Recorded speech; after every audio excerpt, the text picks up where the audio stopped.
Le G20 est un petit club de riches qui espère faire sa loi, mais pour Emmanuel Macron, qui par exemple se rend au Burkina Faso et ne trouve rien de mieux à dire devant la presse nationale et internationale que le président burkinabé serait parti réparer la clim, eh bien c'est exactement ce genre de relation méprisante qui fait du mal à notre pays.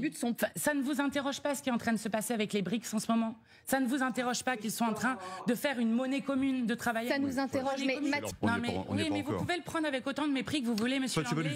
Mais je le dis, les relations internationales sont en train de changer profondément. Et s'il y a un pays qui agresse un autre, forcément, vous vous alignez par rapport à vos valeurs sur celui qui est agressé. Il dit il fallait condamner l'agression de la Russie, j'ai bien compris, par l'agression de l'Ukraine par la Russie. Ne veut pas dire neutre. D'accord, donc vous regrettez que le G20 ne l'ait pas fait, ça c'est clair et net. C'est ce que j'ai dit dès le début, effectivement. Et du coup, est-ce que vous dites, puisque effectivement Volodymyr Zelensky s'est prononcé hier et a dit la contre-offensive est stoppée par les avions russes concrètement, donc l'aide occidentale est trop lente, l'aide globale est trop lente, est-ce que vous dites du coup, il faut aller plus loin, il faut qu'on aide encore plus l'Ukraine, il faut que les avions arrivent, il faut mettre plus d'argent, plus de moyens. Est-ce que vous allez jusque-là aujourd'hui? Non, et d'ailleurs, Emmanuel Macron ne le fait pas non plus, Madame Routel-Krief. J'espère que vous avez noté ce point-là. Pourquoi?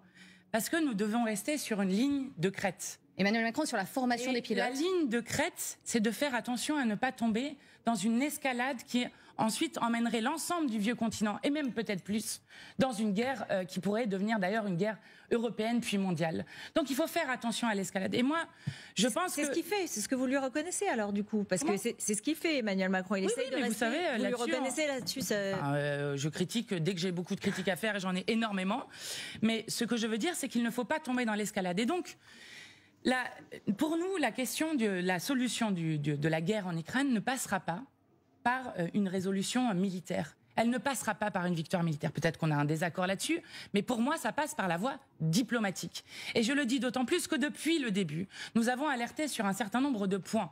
Je vous rappelle que Jean-Luc Mélenchon a été le premier, là aussi, à demander à ce que l'ONU et les casques bleus puissent se déployer près des réacteurs nucléaires qui sont, vous le savez, nombreux en Ukraine et qui posent un danger, qui font peser un danger sur l'ensemble du bassin méditerranéen. Mais sur la demande... Qui serait une catastrophe dans la catastrophe. Donc ce que nous disons, c'est que nous voulons une conférence pour la paix qui se tienne à l'OSCE, qui est une organisation qui a été créée pour ça et dans laquelle les différents acteurs sont. Il faut en sortir par la voie... Vous êtes d'accord avec Nicolas Sarkozy, au fond? Mais en fait, je propose de discuter avec la Russie, un petit truc politicien sur des choses. Je dis juste que la paix se construit par des solutions politiques.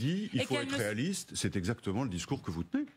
C'est pas du tout de la politique. Et d'autres qui sont des spécialistes en relations internationales, vous auriez pu aussi dire qu'ils disaient la même chose que ce que nous disions. Mais pardon, juste pour me préciser, ça veut dire que vous pensez qu'il faudrait négocier aujourd'hui avec la Russie, s'asseoir à la même table et ouvrir des discussions avec la Russie? Oui. C'est ce que je dis, ça passe par la voie diplomatique et pas par la voie militaire. Et d'ailleurs, quand vous regardez l'histoire, eh bien souvent, les guerres ne se sont pas gagnées par des victoires militaires. On a obligé les gens à s'asseoir autour d'une table. Il y a des défaites. La Deuxième Guerre mondiale, c'est d'abord la défaite des nazis. Oui, d'accord, mais enfin, si vous pensez vraiment qu'il faut aller vers l'escalade, vous pouvez le penser, mais ce n'est pas notre avis. Nous ne sommes pas des va-t-en-guerre. Nous sommes des gens qui défendons la paix.